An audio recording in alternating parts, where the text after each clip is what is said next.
আমি না বুঝতেছি না তুমি এরকম কেন করতেছো। বিএসসির জন্য আমার কানাডাতে স্কলারশিপ সবকিছু ক্যান্সেল করলাম। আমি আমার সব ইচ্ছা ছেড়ে তোমার জন্য পারফেক্ট হওয়ার চেষ্টা করলাম, তারপর কিসের কমতি থেকে গেল যে তুমি আজকে এঙ্গেজমেন্ট রিংটা ফেরত দিয়ে দিচ্ছ? আরে আমাকে কারণটা তো বলো। কোনো কারণ নেই, আমার মনে হচ্ছে না আমাদের একসাথে থাকাটা পসিবল। আমার সাইডটা কে দেখবে রুহি? এত কথা বাড়ানোর কোনো মানে নেই। এরকমটাই করার হইলে আমার লাইফটা কেন নষ্ট করলা? ভেঙে ফেলার হইলে সব আগেই ভেঙে ফেলতা, নাকি হুট করে এখন বেটার কাউকে পেয়ে গেছো? যা ভাবার তুমি তাই ভাবতে পারো, আমার কোনো প্রবলেম নেই। আরে প্রবলেম তোমার থাকবে কেন?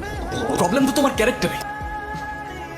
এনগেজমেন্টের কিছুদিন পর আমরা জানতে পারি ওর লাং ক্যান্সার। আমাকে মাফ করে দিও রুহি, আমি না বুঝেই তোমাকে অনেক কথা বলে ফেলছি। এতদিনও কি তুমি আমাকে এতটুকু চিনতে পারলা না? একটাবার বললে কি আমি তোমাকে ছেড়ে চলে যেতাম? ছেড়ে যাবে না বলি তো আমি তোমাকে বলিনি। আমার এরকম একটা জীবনের সঙ্গে তোমার সুন্দর জীবনটা জড়াতে চাও বলো? তুমি ছাড়া আবার কিসের জীবন? আমার জীবনটা তো ততক্ষণই সুন্দর যতক্ষণ সেই জীবনে তুমি আছো।